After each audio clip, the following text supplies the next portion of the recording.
Welcome back. Welcome to civil services study. UPPSC की test series चली है। 77 test complete हो गए थे। नेक्स्ट टेस्ट लगाते हैं, प्रैक्टिस सेट नंबर 78। इंपॉर्टेंट होंगे प्रश्न, तो चलिए स्टार्ट करते हैं। तो क्वेश्चन नंबर 1 है, कुछ स्टेटमेंट है यहाँ पर। पहला स्टेटमेंट है, राजमहल गारो गैप की उत्पत्ति प्रायद्वीपीय भारत के संचालन के दौरान धसाव की प्रक्रिया के कारण हुई और इसके द्वारा छोटा नागपुर का राजमहल पर्वत जो है वह मेघालय का गारो पर्वत अलग होता है, इसलिए इसे राजमहल गारो गैप कहते हैं। तो करेक्ट है पहला वाला स्टेटमेंट और करेक्ट है दूसरा वाला भी स्टेटमेंट, सी है इसका उत्तर। तो देखिए, राजमहल गारो गैप को मालदा गैप भी कहते हैं, याद रखिएगा। दोनों के दोनों करेक्ट हैं। ये एक बार और पढ़ लीजिएगा। चलिए,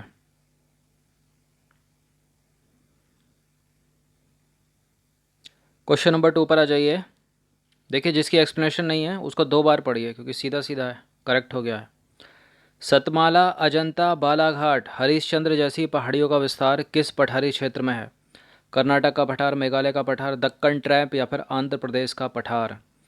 देखिए, अजंता, एलोरा, ये गुफा कहाँ पर है? महाराष्ट्र में। तो पहाड़ी का नाम भी कहाँ होना चाहिए? महाराष्ट्र होगा। सतमाला की पहाड़ियाँ कहाँ पर? महाराष्ट्र में। अब कर्नाटक का पठार कहाँ पर है? इंडिया का मैं तो पता ही होगा ना सबको। कर्नाटक यहाँ, महाराष्ट्र यहाँ, एलिमिनेट कीजिए। मेघालय कहाँ पर है? ये भी नहीं होगा। आंध्र प्रदेश, तो दक्कन ट्रैप हो जाएगा, सी। तो देखिए, सतमाला, अजंता, बालाघाट, हरिश्चंद्र पहाड़ियों का विस्तार जो है वो दक्कन ट्रैप में है। तो आपको हार्ड वर्क के साथ साथ करना है आपको स्मार्ट वर्क। एलिमिनेशन मेथड अपना के आसान बनाइए अपना काम। क्वेश्चन नंबर 3 है, निम्नलिखित कथनों पर विचार करना है। पहला स्टेटमेंट है, कृष्णा नदी बेसिन के दक्षिण के पठारी क्षेत्र को तेलंगाना का पठार कहते हैं और कृष्णा नदी बेसिन के उत्तर में स्थित पठारी क्षेत्र को रायलसीमा का पठार कहते हैं। देखिए, दोनों के दोनों गलत हैं, करेक्ट इनकरेक्ट हैं। कृष्णा नदी बेसिन के दक्षिण के पठारी क्षेत्र को रायलसीमा का पठार कहते हैं और कृष्णा नदी बेसिन के उत्तर में स्थित पठार को तेलंगाना का पठार कहते हैं।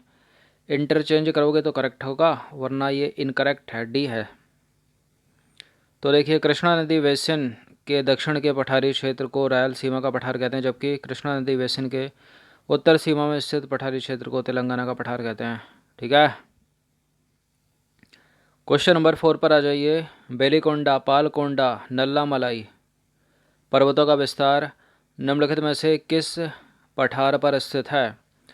तेलंगाना का पठार, रायलसीमा का पठार, कर्नाटक का पठार या फिर मेघालय का पठार? बताइए आंसर क्या है इसका। बेलीकोंडा, पालकोंडा, नल्लामलाई पर्वतों का विस्तार है कहाँ पर? मेघालय के पठार में तो है नहीं। बताइए इन तीन में से एक उत्तर क्या है इसका आंसर? Option number B. तो देखिए, वेलिकोंडा का, पालकोंडा, नल्लामलाई पर्वतों का जो विस्तार है वो रायलसीमा के पठार पर है, जो आंध्र प्रदेश के पठार का भाग है। क्वेश्चन नंबर 5 पर आ जाइए। निम्नलिखित कथनों पर विचार करना है। 2 स्टेटमेंट है यहाँ पर, बताना कि इनमें से कौन सा करेक्ट होगा। कृष्णा और कावेरी नदी बेसिन के मध्य कोलेरू झील अवस्थित है और बाबा बूदन का ऊंचा पर्वतीय क्षेत्र कर्नाटक के पठार पर स्थित है। देखिए, बाबा बूदन का ऊंचा पर्वतीय क्षेत्र कर्नाटक के पठार पर स्थित है, ये करेक्ट है स्टेटमेंट। कोलेरू लेक कहाँ पर है? आंध्र प्रदेश में और तमिलनाडु के बॉर्डर पर, या आंध्र प्रदेश में है? देखिए, आंध्र प्रदेश में कोलेरू लेक है और ये कृष्णा और गोदावरी होगा ना, कावेरी नहीं है, एलिमिनेट करिए इसको, केवल 2 है। तो कृष्णा और गोदावरी नदी बेसिन के मध्य स्थित है कोलेरू झील और बाबा बूदन की पहाड़ी कर्नाटक के पठार पर अवस्थित है, याद रखिएगा। कृष्णा गोदावरी है, कावेरी नहीं है। क्वेश्चन नंबर 6 पर आ जाइए। निम्नलिखित कथनों पर विचार करना है। पहला स्टेटमेंट है, पश्चिमी घाट का विस्तार अरब सागर के समानांतर लगभग 1600 किलोमीटर की लंबाई में है और पश्चिमी घाट या वेस्टर्न घाट को सह्याद्री भी कहा जाता है। बिल्कुल, वेस्टर्न घाट को सह्याद्री भी कहा जाता है। पहला स्टेटमेंट भी करेक्ट है। अरब सागर के तट के समांतर 1600 किलोमीटर है, 1600 किलोमीटर है। अगर पूछा जाए, ये प्रश्न पूछा भी गया यूपीएससी सिविल सेवा में कि जो वेस्टर्न घाट है कितने राज्यों में फैला है, तो आप गुजरात से लेकर गिन लीजिएगा कहाँ तक, तमिलनाडु तक। तो करेक्ट फिलहाल सी हो जाएगा इसका आंसर। तो देखिए वेस्टर्न घाट का विस्तार अरब सागर तट के समानांतर 1600 किलोमीटर की लंबाई में है, और वेस्टर्न घाट को सह्याद्री भी कहा जाता है। इसकी औसत ऊंचाई लगभग कितनी है, 1000 से 1300 मीटर। क्वेश्चन नंबर 7 पर आ जाइए। सिरुमलाई पहाड़ी इनमें से किस प्रदेश में स्थित है?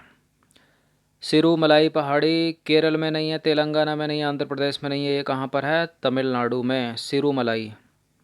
तो सिरुमलाई पहाड़ी तमिलनाडु में स्थित है, ये पूर्वी घाट की पहाड़ी है। क्वेश्चन नंबर 8 है, निम्नलिखित पहाड़ियों में कौन सी पहाड़ी सबसे दक्षिण में है? सबसे दक्षिण में कौन सी पहाड़ी है? सबसे दक्षिण में, सबसे दक्षिण में यहाँ नहीं चाहिए। तो देखिए सबसे नॉर्थ में है नलम्बा की पहाड़ियाँ। इससे थोड़ा सा दक्षिण की तरफ चलोगे तो बेलीकोंडा की पहाड़ियाँ हैं। फिर उसके बाद सबसे दक्षिण में, मतलब दक्षिण की तरफ, पालकोंडा की पहाड़ियाँ। पालकोंडा से भी दक्षिण है नगारी की पहाड़ी। तो डी हो जाएगा इसका आंसर। तो देखिए नगारी पहाड़ी जो है वो आंध्र प्रदेश में है। उपरोक्त दिए गए पहाड़ियों में ये सबसे दक्षिण में स्थित है। उपरोक्त दिए गए पहाड़ियों में, पहाड़ियों का उत्तर से अगर दक्षिण का क्रम देखें तो नलम्मा पहाड़ियाँ, बेलीकोंडा पहाड़ियाँ, उसके बाद पालकोंडा पहाड़ियाँ, सबसे दक्षिण में आंध्र प्रदेश की नगारी पहाड़ियाँ। मोस्ट इंपॉर्टेंट है, प्रश्न पूछा जा सकता है उत्तर से दक्षिण की ओर या फिर दक्षिण से उत्तर की ओर। क्वेश्चन नंबर 9 है, निम्नलिखित कथनों पर विचार करना है। दो स्टेटमेंट है यहाँ पर, बताना कि इनमें से कौन सा करेक्ट होगा। पहला स्टेटमेंट, मालाबार का मैदान या तट मंगलुरु से कन्याकुमारी के बीच है। कन्नड़ का मैदान या तट गोवा से मंगलुरु के बीच है। देखिए मोस्ट इम्पोर्टेंट है प्रश्न। वेस्टर्न घाट है, ये पूर्वी घाट है, यहाँ के तट बांट रखे हैं, इधर के भी तट बांट रखे हैं। बहुत पूछते हैं कौन किसके बीच, कौन किसके बीच, 50 बार कराया होगा कम से कम। तो मालाबार का मैदान या तट मंगलुरु से कन्याकुमारी के बीच स्थित है, करेक्ट है ये। कन्नड़ का मैदान या तट गोवा से मंगलुरु के बीच स्थित है, करेक्ट है ये भी। तो सी है इसका उत्तर, ऑप्शन नंबर सी, वो था करेक्ट। तो देखिए पश्चिम तटीय मैदान को 4 भागों में बांटा जा सकता है, गुजरात का मैदान, कोंकण का मैदान और कन्नड़ का मैदान और मालाबार का मैदान। फिर से सुन लीजिएगा, गुजरात का मैदान, कोंकण का मैदान, कन्नड़ का मैदान और मालाबार का मैदान। क्वेश्चन नंबर 10 पर आ जाइए। निम्नलिखित कथनों पर विचार करना। दो स्टेटमेंट है यहाँ पर, बताना कि इनमें से कौन सा करेक्ट होगा। पहला प्रश्न है, पश्चिमी तटीय मैदान जलमग्न तटीय मैदानों के उदाहरण है और पश्चिमी तटीय मैदान पूर्वी तटीय मैदान की तुलना में अधिक चौड़ा है। देखिए पहला वाला करेक्ट है, दूसरा इनकरेक्ट है, क्योंकि वेस्टर्न घाट जो है ना वो कम चौड़ा है, पूर्वी घाट अधिक चौड़ा है। लिखा गया है इसमें पश्चिमी घाट की तुलना में, पश्चिमी तटीय मैदान पूर्वी तटीय मैदान की तुलना में अधिक चौड़ा है। गलत है, क्योंकि पूर्वी तटीय मैदान अधिक चौड़ा है, पश्चिमी तटीय मैदान नहीं। तो इसका आंसर हो जाएगा ऑप्शन नंबर ए। सेकंड वाले को करिए तो एलिमिनेट जरा। तो पश्चिमी तटीय मैदान जलमग्न तटीय मैदान के उदाहरण है और पूर्वी तटीय मैदान पश्चिमी तटीय मैदान की तुलना में अधिक चौड़ा है। तो देखिए यह है इंडिया का मैप, ये अधिक चौड़ा है, ये कम चौड़ा है। क्वेश्चन नंबर 11 पर आ जाइए। निम्नलिखित कथनों पर विचार करें। दो स्टेटमेंट है यहाँ पर, बताना कि इनमें से कौन सा करेक्ट होगा। पूर्वी तटीय मैदान क्षेत्र में काली मृदा की अधिकता होने के कारण चावल की खेती की जाती है और चिल्का व पुलिकट लैगून झीलें पूर्वी तटीय मैदान में स्थित हैं। बताइए क्या है इसका आंसर। चलिए, पूर्वी तटीय मैदान क्षेत्र में काली मृदा की अधिकता होने के कारण चावल की खेती की जाती है। देखिए काली मिट्टी चावल की खेती के लिए थोड़ी होती है, कपास की खेती के लिए होती है ना काली मिट्टी। तो चिकनी मिट्टी है, पूर्वी मैदानी क्षेत्र में चिकनी मिट्टी की अधिकता के कारण चावल की खेती की जाती है, इसलिए गलत है पहला वाला स्टेटमेंट। चिलिका व पुलिकट लैगून झीलें पूर्वी तटीय मैदान में स्थित हैं, दूसरा वाला करेक्ट है। तो इसका आंसर हो जाएगा ऑप्शन नंबर बी, केवल 2। तो देखिए चिलिका व पुलिकट लैगून झीलें पूर्वी तटीय मैदान में स्थित हैं और पूर्वी तटीय मैदान में चिकनी मिट्टी की प्रधानता के कारण चावल की खेती की जाती है। काली मृदा जो होती है वो कपास की खेती के लिए अत्यधिक महत्वपूर्ण होती है। क्वेश्चन नंबर 12 है, निम्नलिखित में से कौन सा एक कथन असत्य है इन चार में से। स्वर्णरेखा नदी से महानदी के बीच के तट को उत्कल तट कहते हैं और कृष्णा नदी से कन्याकुमारी के बीच के तट को कोरोमंडल तट कहते हैं और महानदी से कृष्णा नदी के बीच के क्षेत्र को उत्तरी सरकार तट कहते हैं। कौन सा इसमें इनकरेक्ट है? ये सारे के सारे करेक्ट हैं, कोई गलत नहीं है इसमें, तो डी हो जाएगा इसका उत्तर। उपरोक्त में से कोई भी गलत नहीं है क्योंकि उपरोक्त सारे के सारे कथन सही हैं। क्वेश्चन नंबर 13 पर आ जाइए। निम्नलिखित कथनों पर विचार करना है। पहला स्टेटमेंट है, पूर्वी तटीय मैदान को दक्षिण पश्चिमी मानसून और उत्तर पूर्वी मानसून दोनों मानसून से जो है वर्षा प्राप्त होती है। पूर्वी तटीय मैदान की नदियां अपने मुहाने पर एस्चुरी बनाती हैं। पूर्वी तटीय मैदान की नदियाँ, इधर की नदियाँ एस्चुरी थोड़ी बनाती हैं, डेल्टा बनाती है ना, इधर की नदियाँ बनाती हैं एस्चुरी अधिकतर। तो इसका आंसर पहला करेक्ट है, सेकंड वाला एलिमिनेट करिए। तो देखिए, पूर्वी तटीय मैदान की नदियाँ अपने मुहाने पर डेल्टा बनाती हैं, एस्चुरी नहीं बनाती। क्वेश्चन नंबर 14 है, मोस्ट इंपॉर्टेंट है प्रश्न। अंडमान निकोबार द्वीप समूह की राजधानी पोर्ट ब्लेयर निम्नलिखित में से किस अंडमान द्वीप पर स्थित है?